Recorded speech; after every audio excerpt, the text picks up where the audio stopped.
from the Atlantic School of Reflexology. Thanks for joining us. Today in our live stream, we're going to be talking about kids and how to keep your kids focused this summer with reflexology.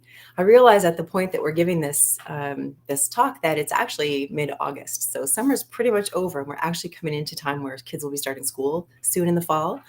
So I could actually just legitimately change this title to How to Keep Your Kids Focused Using Reflexology, because this will apply really any time of year in any circumstance. And it really is how to kind of engage kids in processing information and paying attention to the world around them, and how to use their brain to, actually complete tasks.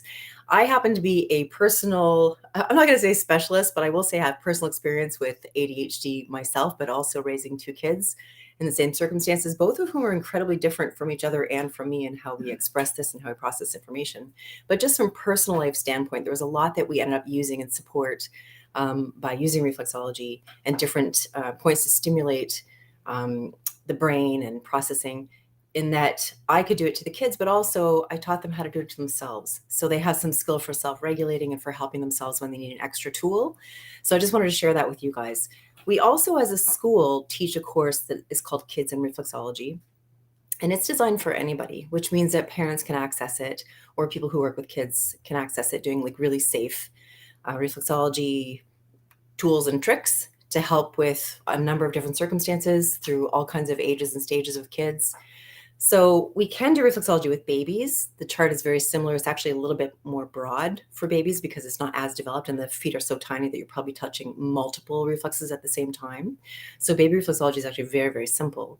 But since this is about focus, we're going to assume that we're talking school-age kids. And still, that's quite a range. That could be anything from pre-K or kindergarten all the way through grade 12, or in some provinces in Canada, grade 13, or even through college and university, especially things like calming stress and anxiety, and then being able to focus on a subject matter for, say, for instance, exams. Okay, so really the whole gamut. These will apply to adults as well, but the nice thing about them is they're going to be really, really simple, so that you as adults who are working with kids, including if they're your own kids, will have something very easy to remember and a very easy go-to. And then kids themselves will have something very easy to remember and very easy to go to if they need to have a tool. Okay, so I will be talking from the reflexology perspective. Most people assume when we're talking about reflexology that we are talking about foot reflexology. And so, of course, I have a little foot model. This is a kid-sized foot model so that we can actually imagine that we're working on a child. But reflexology actually encompasses several body maps located at different areas of the body. So we have hand reflexology, we have face reflexology, scalp reflexology. There's reflexes on every single finger and every single toe that represent the whole body. So we have a number of different resources we can pull from within the world of reflexology to find points that will help us with focus. So the number one point that I wanted to show you right off the bat, because it honestly is probably one of the best ones for calming, for anyone who has anxiety or tendency towards anxiety or tendency towards stress, or when little kids experience stress, they might not know how to self-calm. They might feel overwhelmed. And if you are a parent, or if you're someone who's experienced overwhelm, you know that with overwhelm, it's very, very difficult to focus on anything, and shutdown tends to happen instead. So one of the biggest reflexes that will be a helper reflex for pretty much any situation where stress is affecting the ability to focus or think or carry out a task, then the best reflex for that would be the solar plexus reflex. So here's how I want you to find that. And you can find it on your own foot as well if you'd like to. So if we look at the shape of the foot, we see that the ball of the foot is like a bumps out, the arch of the foot bumps in, and then the heel of the foot bumps out again. So what we have is convex, concave, and convex again for curvatures. So if you look at the ball of the foot, it's called that because it actually does look like a little round ball. And so the ball of the foot would have extra padding. It will have different texture and thicker skin. So it's the area from just below the toes where they attach to exactly where the arch starts to curve inward again. And so from that area, if you can trace the base of the ball of the foot, that is actually the diaphragm. That helps with deep, regular breathing. But where the arch of the foot bumps up a little bit, there's a small little notch at the top of the arch. That's the solar plexus reflex.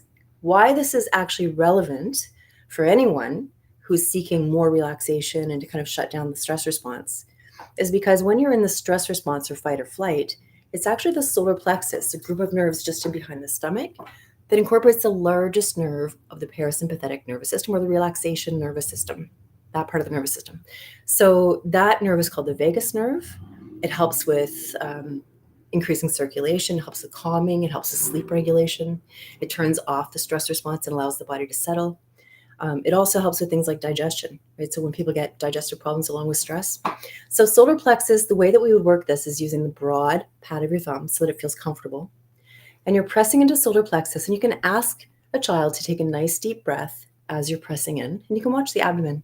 So when the abdomen is rising, you can increase your pressure. And when the abdomen falls, just naturally with the cycle of that breath, you can release your pressure, but you can maintain contact and you can just kind of hang out there for a while. So either you can do that 3 times, or you can just hold it. You can do a sustained hold if you want to. But then when you're working the reflex for solar plexus, you can do it on one foot, you can do it on both feet. And then when you come back off of that, come back off as gently and just kind of release when you're ready to. And that's something that kids can do on their own because it's also located on the hands. So here's how you're going to show kids how to find the solar plexus reflex on their hands. They don't even have to know what it's called. You can just call it, here's your relaxing button. So between all 4 fingers, if you have them separating down the middle, so if we are to count the fingers 1, 2, 3, 4, 5, so between 3 and 4, okay? And kids like to do this little magic handshake. So right down from where the center line of all the 4 fingers is, drop down below the knuckles. So it's the top of the palm of your hand, just before the knuckles. It's a little depression here, and it'll be between the bones. So that's the solar plexus point on the hands. Easily, you can teach your kids how to separate the fingers down the middle, go just below the knuckles, and find a little point in here. And they can just do the exact same thing. They can press on the point while they take a nice deep breath. And we can do this right now. So just press and breathe. And when you naturally let that breath back out, you can release the pressure, but you can still maintain contact. You don't have to let go right away. So you can do that several times, or you can just maintain contact and hang out there. And you can do that on both hands and on both feet. Okay, and that's something that does work if you do it by yourself, or that does work for kids if they do it by themselves. So that's a calming reflex, which really is the first step in being able to focus if overwhelm or anxiety or stress are getting in the way of being able to focus. Also, that's a great one for sleep problems, because if people aren't getting enough sleep, then it's going to be really hard to focus the next day. And I know that as one of the traits or symptoms or effects of ADHD, disrupted sleep patterns are certainly normal for that group, and certainly in our family they were. So sleep patterns can also be helped with solar plexus, especially if it happens at night. And you can do that with your kids, like say 20 minutes before bedtime, 2-3 times, and just hang out for 2, 3, 4, 5 minutes doing solar plexus, and that will help everything settle before bed, and might even help with busy thoughts rushing around. Okay, so that's one of my favorite ones, and it's a really great adjunct no matter what you're doing. It really helps with so many things. But it's a really great one to help with attention and setting the stage so that the body's not overwhelmed and too clustered to be able to focus on anything in particular. Okay, so the next really obvious one from a reflex standpoint, but actually from any standpoint, is if you're working a reflex to affect the correlating body part or the corresponding body part, the reflex is just like a little magic button that calls to attention the body part and says, hey, how you doing up there? How are you doing? So in this case, what we want to do is we want to press the brain reflex. And when you press the brain reflex, either on toes or fingers, and there's a few other spots on the body where you can also access it, then what you're really doing is just calling the body's attention to its brain and saying, hey brain, do you have any resources to do something better for yourself right now? Do you have something internally that you could organize a little bit differently so that you can focus a little bit better? So the brain reflex is located on all the toes. And now what I want to show you is this. I'll use larger size feet just to show you this. But for the reflex chart in the feet, if you grab any reflex chart whatsoever, you'll very quickly see that the toes represent head and brain. So you'll see the words cranium up there, you'll see brain, and you see the numbers 1 to 5, which means that all 5 toes have a brain and cranium reflex, okay, for each foot. So with reflexology, the right foot represents the right side of my body, the left foot represents the left side of my body. Interestingly, though, the only reflex that is actually swapped or switched side to side is the brain reflex. So if you're trying to stimulate specifically my right brain reflex, you're going to do that on the left foot, or my left brain reflex on my right foot. So that holds true for everyone, including children. Now, with the foot model, if let's just get rid of those small toes for a second. We put those 2 big toes together. You'll see that if I hold it up kind of next to this skeleton, you'll see that the head, the round part of the toe that has the toe pad, it looks like a head, that is actually the head. The necky part of the toe, the skinny part, represents the neck. So those are the reflexes for head and neck. But it actually means this is the right side of the head and neck, and this is the left side of the head and neck. Okay? And then, of course, we just discussed that the brain reflexes are reversed, right and left. So my right brain reflex will be on the left foot. Okay, so what I want to do is stimulate the brain reflex, which is going to be the entire big toe. As a reflex is actually more like the top of the big toe, but just for simplicity's sake, let's work the entire big toe. And what you can do to work it, what I mean by work a reflex, is just press, squeeze, massage. It doesn't matter how you do it.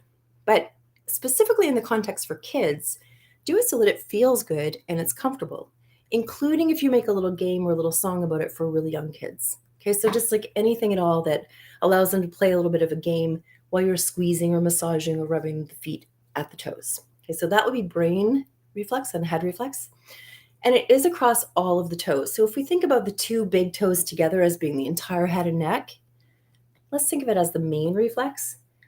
All the smaller ones are extension reflexes. So they're kind of like extra reflexes on the main reflexology chart. But here's something kind of cool. Every single finger and every single toe also has a full body reflex chart of its own, which means every single digit has its own little brain. And again, that's the tip of each finger or the tip of each toe.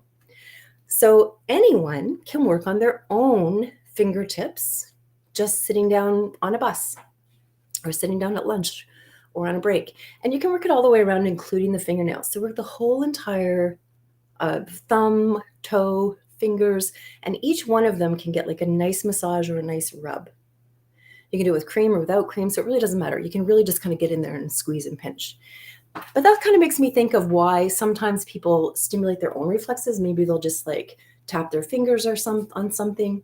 And what it's really also doing is creating a little bit of brain stimulation. So that's a great spot to stimulate the brain specifically. And then if you're seeking for someone to actually work with your child on a regular basis, then you might consider something like craniosacral reflexology, because specific spots of the brain actually do have specific reflexes. So you can work different lobes and areas of the brain. And if someone had, for instance, a concussion or a head injury, there would literally be a reflex area that reflects that exact area of the injury in the reflex map on the foot. Okay, so you could seek out a professional that does that. There's part of craniosacral therapy, and this might get just slightly more advanced, but it is also something you can do at home, and it's something you can do without training, which is if the head, and this is in the case often with concussions or whiplash injuries, if the head is actually very tight to the neck, so the base of the skull is called the occiput. If that's very, very tight to the neck, the actual joint between the base of the occiput sitting on the first vertebrae of the spinal column is called the OA joint, the occiput to the atlas, which is the name of the first vertebrae. If that's really tight, sometimes that aggravates or actually contributes to not being able to focus and concentrate very well. And the reason why that's been a conclusion that's been drawn is because when people have those as symptoms and then they have a distraction, either through some kind of bodywork therapy, but it also can be stimulated via reflexology, if that head is just kind of loosened as if it's floating away from the neck, right, getting a little more space in there, then those people suddenly report actually being able to think more clearly, have less mental fog, be able to focus on things for longer periods of time. So not only is it related to head pain, but there's also some kind of a mental process that's linked with that. And potentially that's related to some of the cranial nerves that exist in there.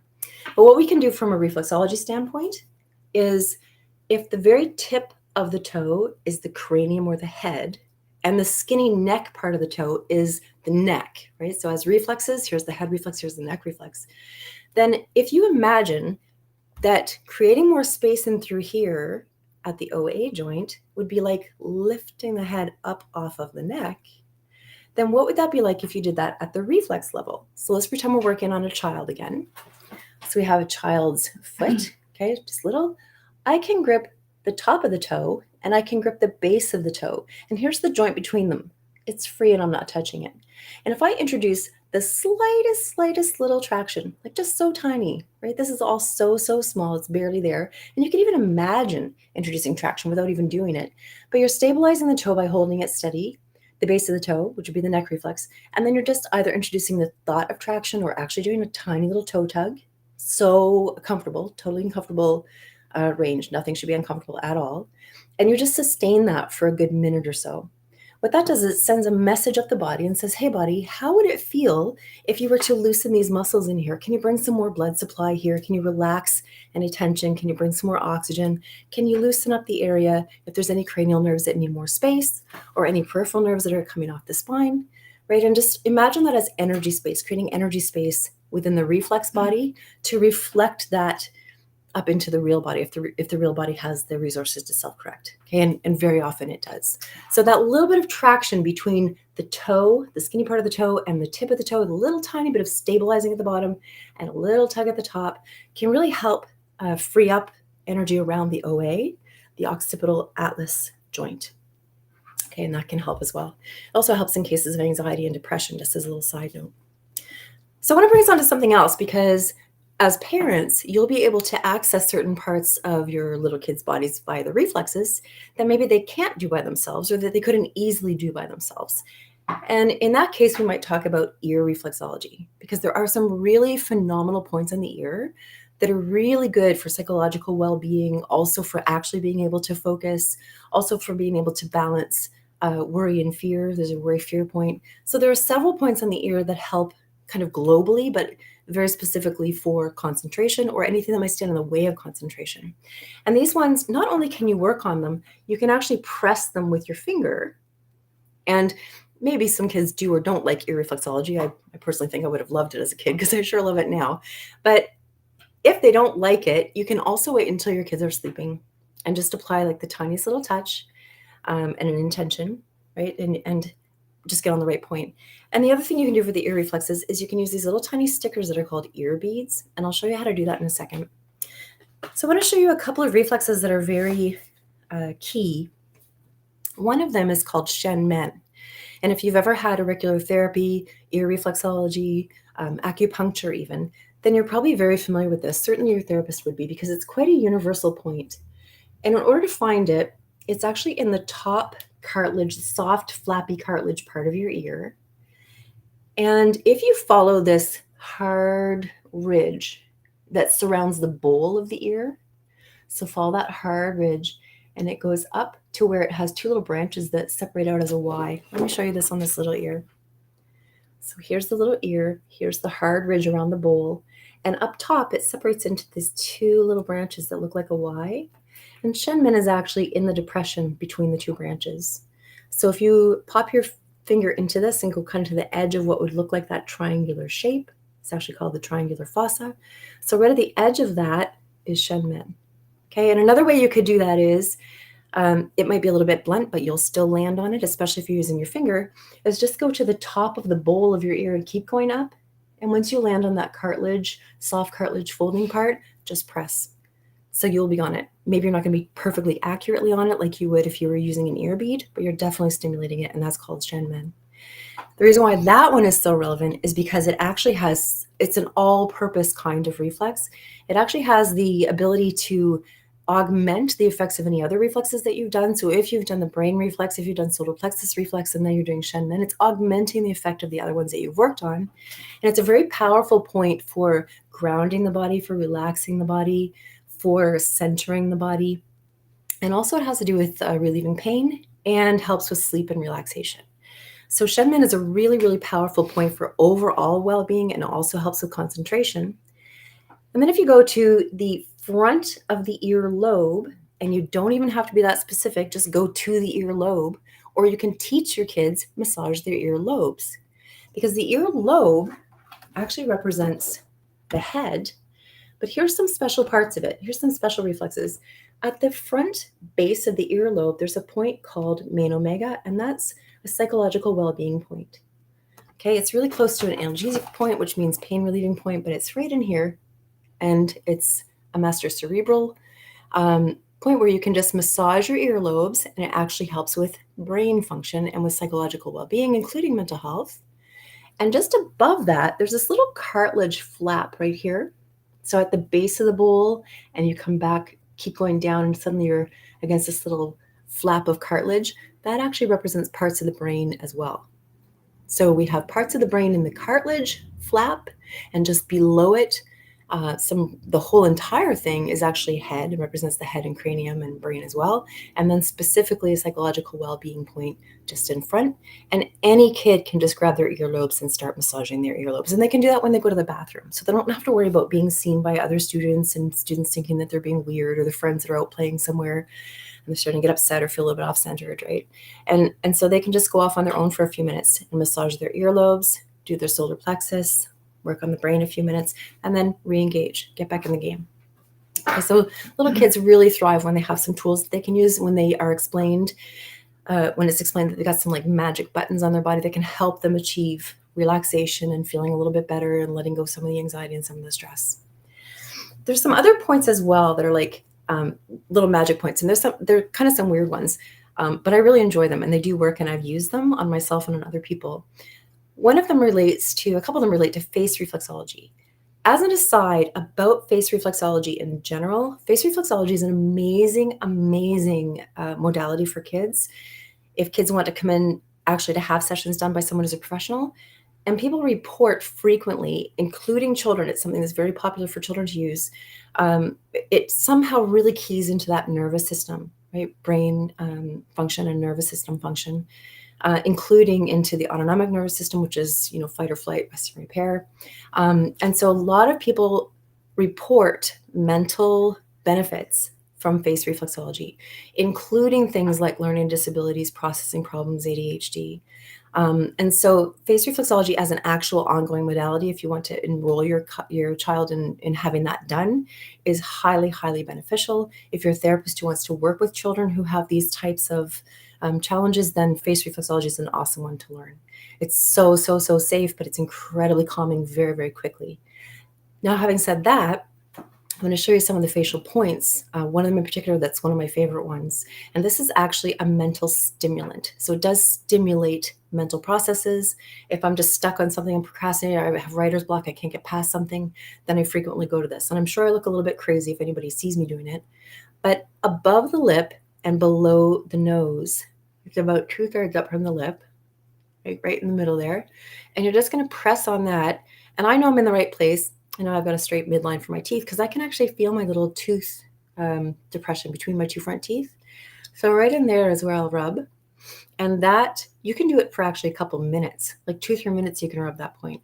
And if you are having difficulty with something mentally and you rub this point for 2 or 3 minutes and then come away from it, you can see that I do look a little bit weird when I'm doing it, but oh well, it's worth it. And then after that, you will actually notice that you are able to think better. So I challenge you to try that one yourself, not just on kids, but on yourself, because it really is something that tends to get me to hone in on something, especially if I'm really having trouble delving into it. So this particular point right here is a good one. And there's another little trick that's a funny one. So arguably, is this ear reflexology? Is it face reflexology? Is it something altogether different? Is it a body reflex? But grabbing the ears and giving them a little wobble, that's also a really good one. So wobbling the ears forward and back is also a mental stimulant. Maybe that has something to do with processing. Now I'm just extrapolating and guessing a little bit, but I always try and make connections. I mean, the inner ear is built right into the temporal bone that the ears are connected to. So the temporal bone, which is the side of your skull, the actual ear is built right into that, including the little tiny bony organs that make up the inner ear. And then from that, the auditory nerve enters the brain. Right, so maybe it has something to do with stimulating that. Who knows? I won't claim it, but it's where my curiosity goes. But somehow wobbling and shaking out those ears also helps with concentration. It's another funny one. Looks funny, but it works. A few seconds ago, I talked about craniosacral therapy in terms of the reflexes, because you can do it via reflexology, craniosacral reflexology. And in face reflexology, we add in an extra point, which is actually a body reflex for the cranial nerves, because it happens to be super accessible when you're working on face reflexology. Okay, so your client would be lying down on the table, and it's very accessible as a therapist, but you can locate this easily on your own head. And this is another one I work on all the time. It's the nerves specifically that don't actually descend and come out as peripheral nerves between all the vertebrae of the spine to supply the rest of the body. They actually stay up in the head. There's a couple that descend, like the vagus nerve is one of them. But here's a general cranial nerve reflex. It is immediately behind the jawline. So you're going to slip behind the angle of the jaw into the soft space. And it is immediately under the earlobe. So go behind your earlobe, just underneath it. The top of your finger will touch where the ear connects to your face or to your head. Okay, and there's like a little soft spot right in here. So you will very, very gently just apply a little bit of pressure here and just massage that. And that helps to free up or helps with stimulating the nerves or balancing the nerves for the cranial nerves that for the most part remain inside the head. And that would be things like supplying your eyes, supplying the ears, or your sensory organs, olfactory nerve for your nose. So the senses, which are obviously the number one way that we take information in to be able to process it. So anyone that's having processing challenges, then your sensory organs and making sure those nerves are working correctly would be a vital part of that. And then how they supply or feed to the brain and get their information going back and forth. Okay, so that's another good one. Okay, and let's see. There's a head reflex at the forehead. So you can massage the forehead itself, including the reflexes for pituitary and pineal gland, otherwise known as the third eye. So those are good ones to stimulate. Pituitary is the master gland of all of the hormones of the body. So anyone that has anxiety or depression and that gets in the way of proper focus, then those are good ones to work as well. And the pineal gland has to do with sleep. So the pineal gland is actually the part of the body or the part of the hormone system that produces melatonin that will help with sleep cycles. So anything that's responding to seasons or night and day cycles, dark and light cycles, where people might have like seasonal affective disorder or seasonal depression, that kind of thing, or just be affected by it. Or if that's somehow mixed up, the circadian rhythms of the body are somehow mixed up. Okay, like maybe you've got a teenager who does night shift over the weekends and then day shift the next week and night shift that next weekend. So if those kind of get mixed up, it can really disrupt sleep, and sleep can disrupt concentration. So tying all those together, this is the pineal reflex on the head as facial reflexology for a face reflex. And here it is on the big toe. So it's from the side of the big toe towards the second toe on the side of the toenail. And that's the pineal gland reflex, which is part of the brain, gland in the brain that helps with sleep. Okay, so the whole brain you can work. The pituitary is right in the center of the brain, has the master gland, also pain relief. Pineal gland helps with sleeping. And there's one other gland in the head reflex called hypothalamus, and it's right here. And it's a regulator of homeostasis, just overall balance. And that's a good one to massage. Okay, so those are special points for actually helping with focus, but we could have a lot of reasons why we're not focusing. And if one of them is tension or pain, then you could add in some massage of the reflexes that are relevant to those areas, like massaging the actual neck reflexes, where you're going to just move through all of the fingers and all the toes and make sure those are nice and free. You can do some little toe and finger rotations, some toe and finger tugs, right? That feels good. So what I want to say in terms of working on children, any kids, obviously when they can process stuff a little bit more and they recognize that if there is a tender area, then maybe you could go a little bit deeper because that'll help the body fix it if it can, right? So you're encouraging the body towards fixing it. And so as we work with reflexology with adults, we understand that if it's a little bit tender, maybe you actually do want to choose to go a little bit deeper so you can kind of work it out, much like you would go a little bit deeper into a muscle knot in a massage to help work it out. So for energy blockages in the reflexes, it could be the same thing. Possibly also there's little deposits in there, little crunchies, which maybe are little balled up nerve fibers, or maybe they're some kind of calcium or uric acid deposit of some kind. But in any case, if it's a little bit tender, especially if there's little deposits in there, you'd probably want to go a little bit deeper and break it up. My commentary here is that with young kids, you do not want to do that. You never want to aggravate a reflex for a younger child, especially if they cannot process that sometimes no pain, no gain. Because in reflexology, there always is the option of no pain with gain. Okay, maybe it's going to work a little bit slower. It'll be a bit more of a gentler approach over time, but it's okay to do that. So what we don't want to have happen is children develop an aversion to reflexology because they think that if you go for their foot or go for their hand or a spot on their ear that it's going to hurt. Okay, so we want to avoid that at all costs. We want to always make it pleasurable, including making it a little bit of a game. So for very young kids, if you're trying to stimulate the toe reflexes, you could use just like this little piggy went to the market game, stimulate them and massage them as you're going through that little rhyme. Or you could have them kind of just run around up and down the foot and, make up your own story as you go. So for younger kids, that could work. For older kids, what I find is sometimes they actually want to disengage when you're doing reflexology. So in much the same way, especially with people that might have focusing or processing problems, kids who have those type of challenges some of them really succeed when they've got something else to do at the same time that they're listening or processing or trying to remember things. So that's where these whole fidget toys come into play, which means you may have an older child who chooses to disengage while you're doing reflexology, either listening to music or watching TV. And one of the arguments that I've heard from people that do holistic healthcare is you want your client to be focused on the moment, in the moment, resting, breathing. But in terms of kids, you don't. You don't always. If the kid is kind of, inclined to do that, great. But if they're fidgety, if they're squirmy, if they want to be somewhere else and you're trying to work on a reflex, you've really lost the whole game right there. So if they can do what they want to do and you can also work on the reflexes and it is not uncomfortable and probably feels good, that's a win-win.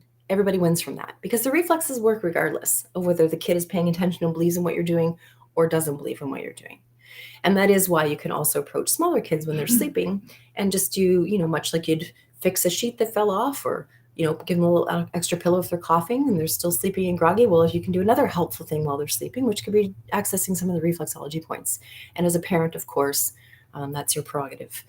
Now, in the rest of the time, when kids are awake and aware, you do reflexology, we really want to operate within consent and permission, including when kids are really young. So even pre-verbal, you could do something like this. I would say when you're working with babies and you're first starting to work with a pre-verbal kid, you're going to give them a little sign. And you can say something like, do you want reflexology?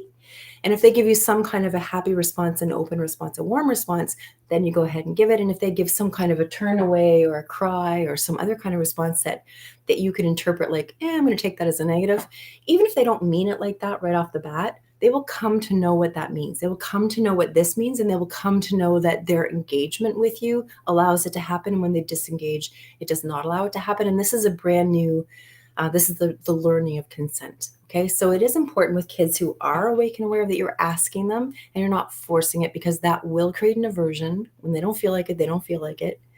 When I was working on a little client who was 4, she would get bored with the session. Sessions are just short for little kids, but she'd get bored with the session and she'd just jump off the massage table and she'd wander off and play with some toys, which I had in the office.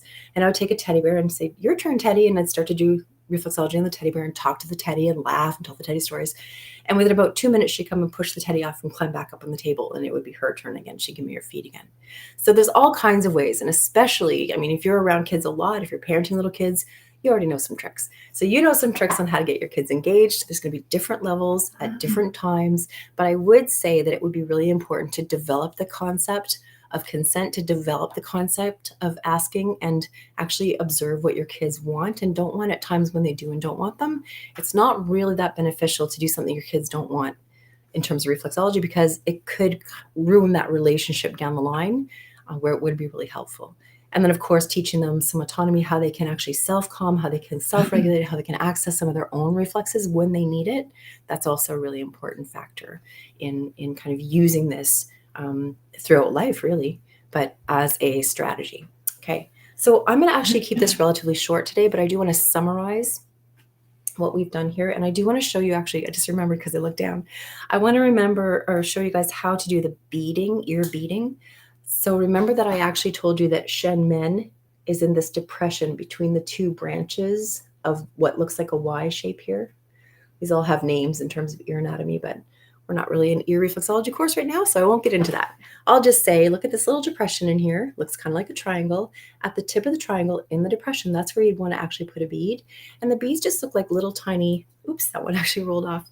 But they just look like little tiny Band-Aids, right? It's Band-Aid material, a little bit of stickiness on them with a tiny little plastic bead in the middle. And that means that once you've put it on, it actually does enough pressure to stimulate it on its own. You don't have to squeeze it all the time. Kids don't have to squeeze it all the time. And when you get them, there should be sufficient stick that they can use it in the shower, right? They can keep it on. And then when it just naturally falls off, just let it fall off. Or if it seems to be starting to bug them and they're picking at it, then take it off. But you can replace it ear to ear. So you could start with one ear on one side and then go to the other ear on the other side so that it's never really aggravating something for a long time. So here's Shen Men. In the depression, I'm going to add in my little bead. I just stick it on and press it in. Well, as it turns out, the stickers don't want to stick to silicone, but it would look just like that. And then if this was actually willing to stay, I could put the ear up, but okay. And then they just walk around like that. Keep it in. So for yourself, you can do that. For kids, you can do that. Encourage them to massage their own ear lobes and their toes and their thumbs and fingers. And those are the big ones. Let me just take a peek here and see if I missed anything. I want to make sure I show you some nice things. Okay. Oh, I do have one more thing. This is a very, very easy thing to do. It might not seem related to focus, but it's a really good grounding move. And what it is having kids be able to put their feet on the floor and give them something to roll their feet on, like a tennis ball. So if you have a little ball, just put it on the floor while kids are watching TV, while they're playing video games, while they're on their phone, like whatever they're doing, get a little ball, and they can roll the ball from the arch to the heel, just back and forth, and from the ball of the foot to the heel through the arch. And this is actually a really, really good grounding exercise, right? Get your feet on the ground, which helps when people tend to be daydreaming or off somewhere else up here, okay? And like for kids who have actually been through something, now this is kind of I guess it's related. It's certainly not just a regular thing for not being able to pay attention, but if kids have been through any kind of trauma and they may have had a tendency to dissociate during a trauma, then if kids have a pattern of dissociating and kind of being up in the clouds somewhere, that ball on the feet can help bring down into the body and just help ground. But just for anybody, it can be a nice grounding experience, which tends to be a great thing to do if daydreaming and kind of floating off into a whole bunch of other worlds is something that kids have a tendency to do. I mean, to some degree, of course, that's fun and healthy. But if it's getting in the way of something, then it might be time to introduce a little bit more grounding. Okay, you guys, I hope that helps. Thank you so much yet again for joining us. I am Jennifer Johnson. I run the Atlantic School of Reflexology. We certify therapists in foundation reflexology and in advanced courses, as well as holistic bodywork courses. So check us out online. It's reflexologyasr.com, and you can send us any questions. And speaking of questions, did anyone happen to tune in? Does anyone happen to have questions today? I do have a question. With the ear beads, do Yes. you use just one or multiple, and how long do you keep them in? Okay, so I'll give you the practitioner answer and the real life answer for just if you're a person who's using ear beads, because you can just order those on Amazon. You don't have to be a practitioner to order those, and they are useful and they are safe. They're not, you can also order things that are the actual little needles, and they'll perforate the skin, but that's not what these are. They're just a little plastic ball, really tiny little ball with a Band-Aid that pops them in place, okay? So if you do have something like an ear map, and you want to follow some of the specific points, and let's say you wanted to do Shen Men, but you also wanted to do the master cerebral point, or let's say you want to do one of the emotional points like balance, joy, and sadness point for someone who is worrying a lot. Sorry, there is actually a balance, worry, fear point. That's what I was thinking of. So in any case, if you want to do a couple of points and you had a chart that you're following, then yes, you could. I would max out at 3. I wouldn't go beyond 3 because you don't want to overstimulate the body either. And these ones will have the tendency to, either you can just do it for 15 minutes, like pop them in, let the person lie down and relax for 15 minutes or read a book for 15 minutes, play on the phone for 15 minutes, right? And then you come and remove them again and off they go. But you can also leave them in. And if you leave them in, what I would recommend is using one ear only. Don't do both ears. You could do a double Shen Men, for example. That would be one approach. But especially if you're using multiples, if you're using more than one, keep it in one ear, because after that one ear, they could just fall out on their own, or a day or two they might come out, or so they might start to irritate. If they're picking at them, then it's time for them to come out. They can just come right out. So there's no real time there, but they are just stimulating that point as they stay. And the next time you go to apply them in the other ear, right? So you could do double Shen Men if you wanted to, but that kind of limits that you don't want to keep doing that like 100% of the time, always. In which case, if you're doing one and then the other back and forth, it's not going to irritate one. The other one's ready for it. So that's one recommendation I would say to give it a try. Although really there's no hard and fast rules there. Okay, and just one more quick question. Is it possible to overstimulate a reflex? That's a great question, because yes, it is.